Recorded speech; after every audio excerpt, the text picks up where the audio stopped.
What the heck is date of separation for purposes of divorce? This is such a confusing question.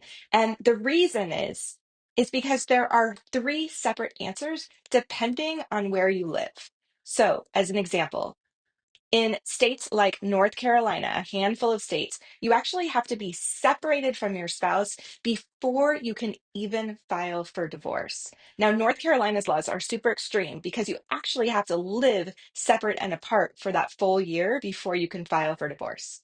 The second definition of date of separation doesn't have anything to do with when you can file for divorce. You can file at any time.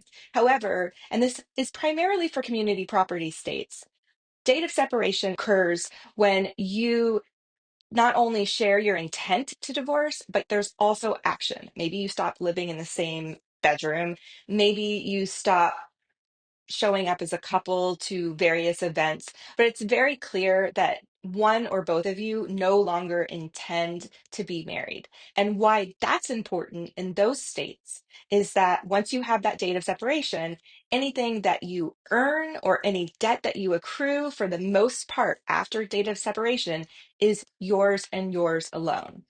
And then there's a third definition for separation, and that is called legal separation. That's actually a procedure that you go through um, in or out of court that includes at the very end a court order that defines you and your spouse as legally separated.